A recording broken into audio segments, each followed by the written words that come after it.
Here's the latest NAND programmer, the i2C P14 Pro. It is a modular NAND programmer. It allows you to swap out the different sockets for the different models. So like iPhone 6 would use the BGA60, then iPhone 14 Pro Max would use the BGA315.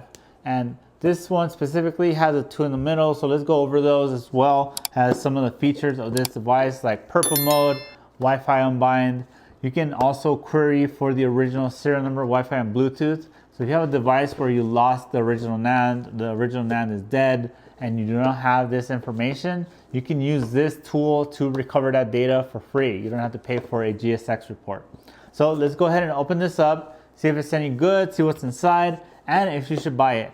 So one of the things about this model versus other NAND programmers that stands out is the price. This is $159.99 at DIYFixTool.com versus like a JCP13, which is like over $250, and you can only do BGA 110 NANDs. This one is modular. So there's a lot of benefits to this. So let's check it out, see if it's any good. All right, so here it is, the P14 Pro. It is a NAND programmer which has interchangeable sockets. So these are all the different sockets it supports. This is for iPhone 6, 6 Plus. This is for 6S to 7, 8 to 13 Pro Max, and then 14 series. Now this one only comes with the BGA 70 and 110, so that's 6S to 13 Pro Max. Now on the back is some information about the device, which I do not understand because it's all in Chinese. Yeah, so one of the nice things about this is that since these are interchangeable, as newer NANDs come out, you just have to swap out these little sockets. This is for just NAND programming. Now it does have other functions, so we're gonna open this up like that. Oh, fancy packaging. Reminds me a lot like iPhone boxes where it just opens up pretty easy. And here we go.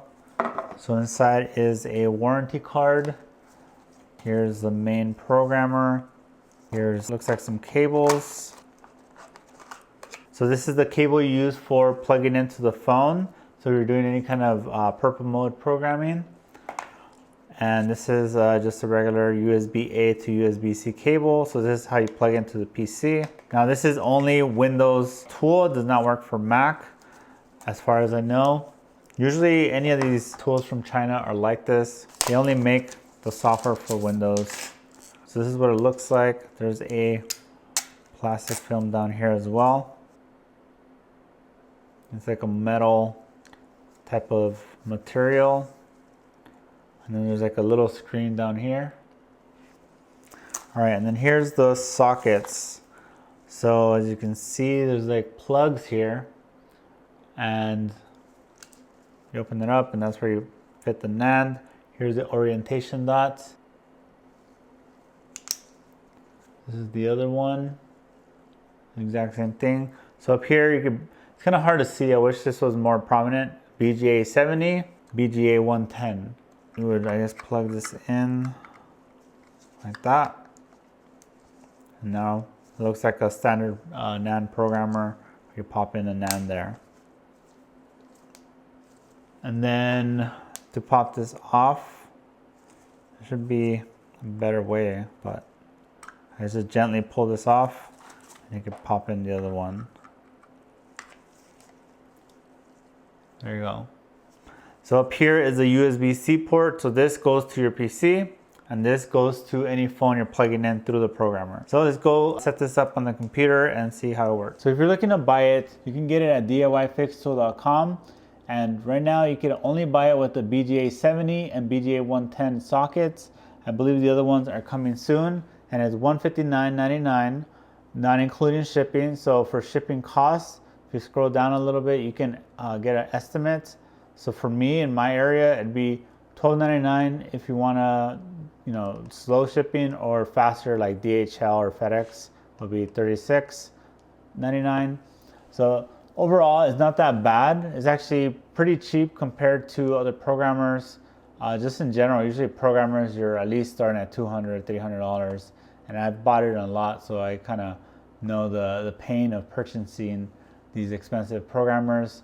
But the downside is this site does not give you too much info about the product. If you go to their AliExpress page, they actually have it here as well. And if you scroll down a little bit, you'll see a lot more information. So some of the main things you can do is NAND upgrade. So if you want to upgrade to up to 512 gigs, this thing can do it. You want to repair a hard disk, so that's talking about the NAND. When you want to replace the NAND, you can recover the lost serial number data using this programmer, so we can query for the factory code. I guess also just mentioning the same thing, replace the NAND. Sometimes the NAND goes bad, it shorts, it gives you error 9. Wi-Fi, so on iPhone 6s and newer, the Wi-Fi is paired to the NAND, so you can unbind it with this. Although it doesn't support the 12 or 13 series. And then here's the two sockets. Oh, and then down here, it mentions about querying the original serial number data, which they call it factory code. Yeah, for both BGA70 and BGA110. BGA110 can recover the lattice data. So if you ever have a dot projector where you lose the original data, like if you're trying to read it, and then you lost that data and you have nothing to write it, you can essentially recover that with this as well using the i2C programmer. So here it talks about purple mode. So purple mode only works for iPhone 6 to 10, and that allows you to do NAND programming without disassembly. For iPhone 7 to 13, I don't know why I mentioned 7. I think because it can do the factory data or something. I don't know. It's this part is a little confusing, but it's just talking about the different features. Let's see, scroll down. So here's all the features again. Purple mode supports all NANDs, modular. It has an OLED screen at the bottom, so you can actually read just the gig size of each one just by plugging it in. No need to put up the software. It backs up the data to the cloud, upgrades. So this is the interesting part, is the unbind the receiver, which is the ear speaker flex, the dot projector, and original color code. I don't know what that means. Maybe that's True Tone? I have no idea. Unbind Wi-Fi, software. Yeah, the sockets are interchangeable. The software. And then here's all the different models it supports for iPads. So all these iPads, if you ever want to change the serial number, if you know what I mean, here's all the supported models. Disk read and write, all the basic NAND functions. And then here's the sockets. So iPhone 6 will need the BGA60, and all these other models are supported. BGA70 is iPhone, I guess, SC first gen, 6S, 6S Plus, 7, 7 Plus, and all these iPads. BGA110 is basically all the ones after that. And then the 14 series. But I haven't seen anyone selling the sockets. Let me see if it's on here. Yeah, I do probably have to browse online to find it. I don't know anyone who's selling it yet. So let's go ahead and take a look at the software. There's a lot of... So the program is called i2C Tool. You can get it from cputools.cn. And essentially, this is what it looks like. Now you do have to create a login to use this, but it's pretty straightforward. When you first open it, it might be in Chinese. The language setting is up here, and change it to English. If you need to install the drivers, you click this button. But for this programmer, we got to go to P14 Pro here, and then want to plug it into your computer via USB-C. It could be any USB-C cable, by the way. It doesn't have to be the one that came in the box. So right now I have the BGA70 socket, and inside I have nothing. So let's plug in a NAND. Now I don't know if the NAND is any good, but let's try it out. Now always match the orientation dot on the NAND to the socket. So that circle down here should match the little dot on the NAND, and then make sure it's sitting flush, and then clamp it down. And then here, looks like it detected it. So we want to click query disk information. This will read the NAND data from it. And there you go. It has pulled up serial number, the Wi-Fi, Bluetooth, the region. So if you want to do any edits, you want to just edit whatever you want to edit, make sure this box is checked. And then you can either just write that one line, or if you want to write everything that's checked, you want to select write check data. By the way, here's how what I was mentioning, that it does recognize the NAND and tells you how many gigs. Also, that current draw right there, that could be useful because I actually just had a NAND that was shorted. It was physically cracked, but it was like a hairline crack, and it couldn't tell if it was really the chip or not. So when I put it in here, it was drawing really high current, and it was giving me an error. It was actually beeping at me, I believe. All right, so looking here, I do see it says write failed. I don't know why it says that. It could be, one of these fields is blank, and it could be blank because this model doesn't support it. So it could be why. Let me see. Let me try editing some of these. So instead of G, I'll put a 1. I'm just going to put a 1 on at the end of all of them. If I could write it, and then when we read it, it does. They all come back as 1. Then we know it was good. I can change this, so I'll leave that as is.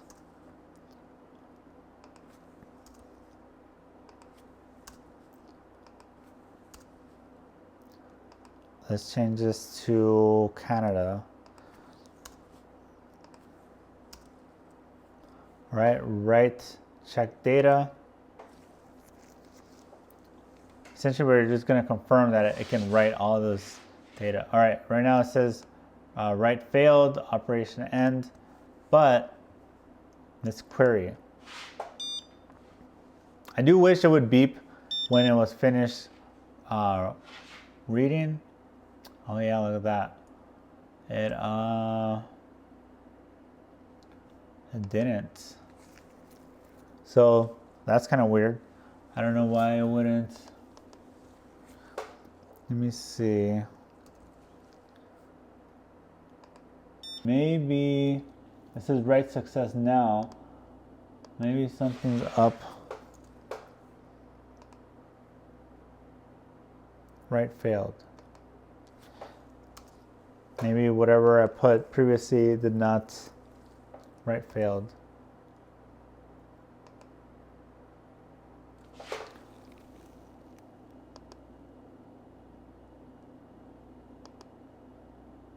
All right, so I'm gonna try to read. All right, so this changed. I don't know why I won't take that one. Now it says write success.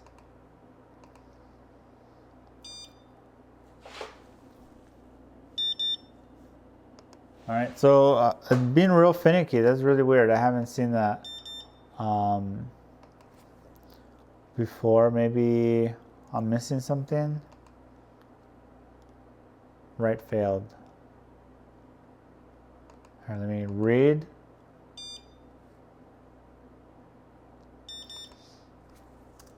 Edits, then write success. So I wonder if you could only do one at a time or something.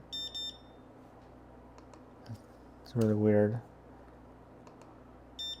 Success.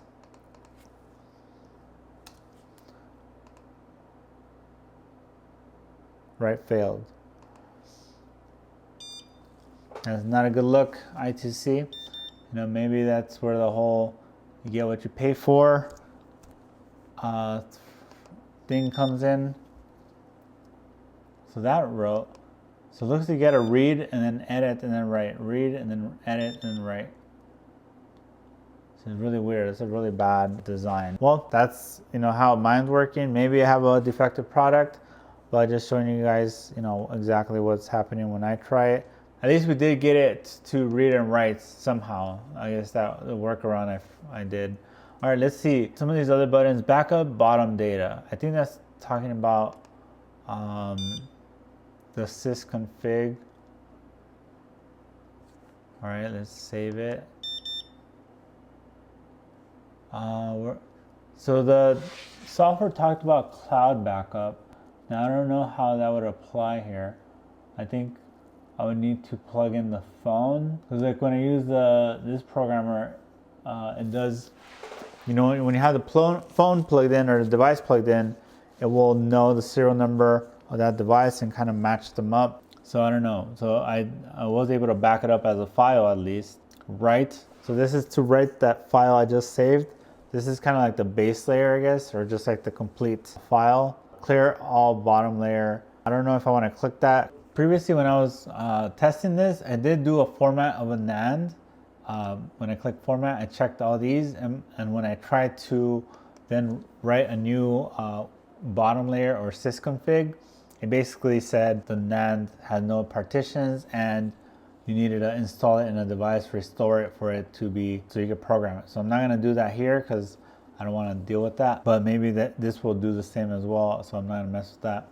Now this button here, query original factory code, this is actually what allows you to recover the lost serial number data, but also on a device that does Face ID, it can also unbind the different sensors. So although the button doesn't say unbind, that does actually unbind the ear speaker flex, which they call receiver, the dot projector data, so you can recover the lost original dot projector data, although you still need the original dot projector sensor. And also can do some other unbinding. I have to take a look at it. Unbind the receiver dot matrix original color code. So whatever that means, you can unbind it. So this process does take several minutes. The last time I tried it, it took about 10 minutes. So I'm not going to wait it out. But essentially what happens is once it's done scanning, in here it'll fill in some data of the the original serial number, Wi-Fi and Bluetooth. Now in order to do that specific process, you gotta program a NAND with generic data. So let's stop this. So let's say this is the NAND I want to program into a iPhone 7, right? So as soon as I selected that, it filled in some generic data here. So you want to write this to the NAND. Write failed. So let me try my workaround. So query, and then I'm going to select iPhone 7. So you'll see this change, and then write success. So yeah, I guess that's the workaround. Read, edit, and then write. So now when I query, then I have that same data that was essentially made up. So this is just generic data. The goal is to install it onto the device so it can restore successfully. Once assuming the NAND is good, you write some generic data, it'll restore successfully. Then you pull it, plug it back in, and then you query original factory code. Because during the restore process of the phone, it somehow gets that serial number, Wi-Fi, Bluetooth data in the NAND, and then you can essentially extract it from the device and then recover it. So another feature that this thing supports is purple mode. So just like how right now you saw me programming a NAND and all that, this requires to desolder it from the motherboard. If you have an iPhone 10 or older, you plug in this cable here, right? Plug it into the phone.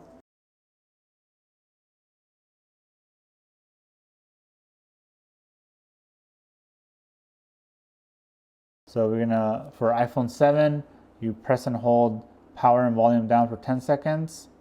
1, 2, 3, 4, 5, 6, 7, 8, 9, 10. Let go of power, keep holding volume down for 10 more seconds, and then you'll hear it connect to the PC. There it goes. So here on the screen, it says stuff in Chinese, but it has the letter DFU. So that means it detected the phone in DFU. If you see Apple logo or recovery screen, then you're not in DFU. Then you click this button here because it detected in DFU.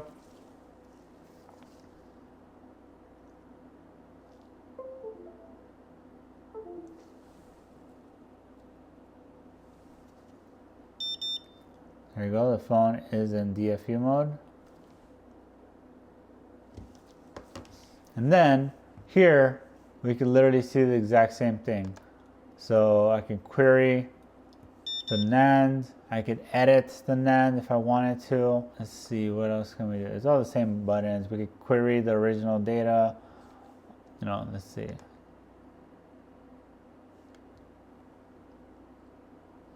All right, so right now it says it's not supported. Pretty sure this means that we have to plug in the NAND physically. You can't do it through purple mode. But another common thing, especially for 6, 7s, and 8s, is the Wi-Fi will fail and you need to replace it. So you can just unbind Wi-Fi by clicking this.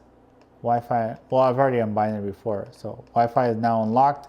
So now when I replace Wi-Fi on this motherboard, it should work. Basically, these models are paired to the NAND. The Wi-Fi is paired to the NAND. So with the NAND, we can unpair it. And now I can accept any Wi-Fi. So let's go over some of these buttons as well. So format, I guess, is to erase all data. Like I mentioned, I checked them all previously during testing and I essentially bricked the NAND. So I don't recommend you do this. The only time you want to format is if you have a NAND from one model and you're going to use it in another compatible model, then you want to format. I would say just do this one. I'm not going to do it here, and then now you can write, pick one of these, whatever device you're going to do, and then you can write it and do whatever. All right, so next is let's take a look at actually let me exit out of purple mode. So you click that button on the upper left, and now the device will boot up. So it's in recovery mode because it was plugged into the programmer. So we could just easily use 3D tools to kick it out of recovery mode. And then unplug it.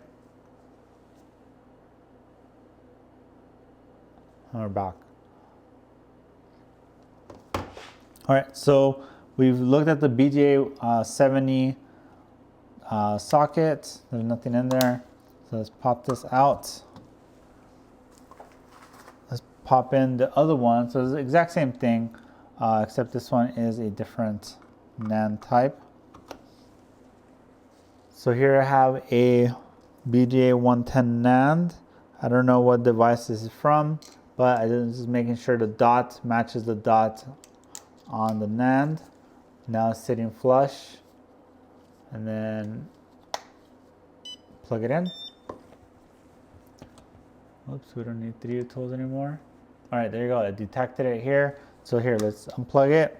So see here, it says waiting, basically, and then we plug in the NAND, and it's detected it. It has detected it at 64 gigs. It says here 64 gigs, and then on the display, it also says 64 gigs. And just like the last one, we can query.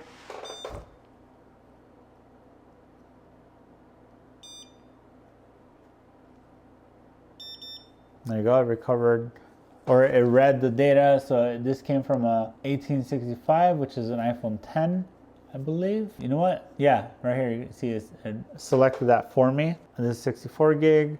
So if you wanted to write this to another device, exact same thing, edit, read, write, whatever.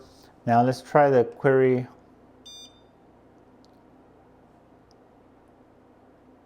Yeah, so this is working here. Now we do have to wait, several minutes for this, so I'm not going to do that. But at least you guys see the general kind of overview of how to use this. Now, one thing specifically that happened to me, so I'm gonna stop this because I need to take it apart and show you. So I actually ran into a defect on mine. So I would plug it into the programmer. Actually, I would plug in the NAND in here, and the software will detect it, but then it wouldn't read it, and it kept giving me an error. And essentially what I found was, looking through the microscope, this pin here, you can kind of see some marks around it. This pin here was stuck. So you can see how all the pins are kind of exposed, and this one's kind of slightly in. This thing's on a spring. So when there's pressure, the pins come out. But this pin here was stuck at the very bottom, like it wasn't even exposed. Like right now you can see it's sticking out. It was still under the plastic. So what I did was I took out these screws, I carefully separated. You know, there's some springs in here, so make sure not to lose them. And then I got under this plate, which is another kind of plastic plate, and essentially I carved out a bigger hole for that pin. After I did that, then the pin was now just how it should be, like on a spring.